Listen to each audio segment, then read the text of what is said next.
দীর্ঘদিন ধরে অনিশ্চয়তার মধ্যে কাটছে পাকিস্তানে আশ্রিত আফগান নাগরিকদের ভাগ্য। এবার মরার ওপর খাড়ার ঘা হয়ে এলো দেশটির সরকারের এক ঘোষণা। ৩০ এপ্রিলের মধ্যে পশ্চিমা দেশগুলোতে আফগান নাগরিকদের পুনর্বাসন করা না হলে পাকিস্তানের মাটি থেকে তাদের বিতাড়িত করা হবে বলে হুঁশিয়ারি দিয়েছেন স্বরাষ্ট্র প্রতিমন্ত্রী তালাত চৌধুরী। স্থানীয় সময় বৃহস্পতিবার এক সংবাদ সম্মেলনে তিনি বলেন, আফগান সিটিজেন কার্ডধারীদের পুনর্বাসনের সময়সীমা ৩১ মার্চ শেষ হয়েছে, যা আর বাড়ানো হবে না। তবে ভিসার ক্ষেত্রে যৌক্তিক কারণ দেখাতে পারলে আবেদন বিবেচনা করা হবে।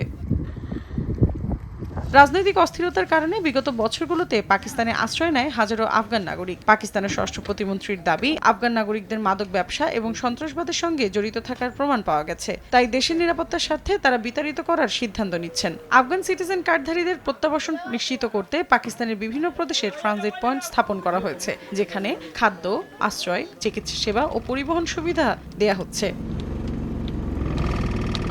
এদিকে এই প্রত্যাবাসনকে জোরপূর্বক হিসেবে দেখছে তালেবান সরকার। সম্প্রতি সামাজিক যোগাযোগ মাধ্যম এক্সের এক পোস্টে শরণার্থী ও প্রত্যাবাসন মন্ত্রণালয় জানায়, প্রতিবেশী দেশগুলো যে দুর্ব্যবহার করছে তা অগ্রহণযোগ্য এবং সহ্য করার মতো নয়। সমস্ত শরণার্থীদের তাদের অর্থ, সম্পত্তি ও জিনিসপত্র সঙ্গে নিয়ে যাওয়ার সুযোগ দেওয়া উচিত। আফগান অভিবাসীদের ইসলামাবাদ রাজনৈতিক উদ্দেশ্যে ব্যবহার করছে বলেও অভিযোগ তালেবান সরকারের।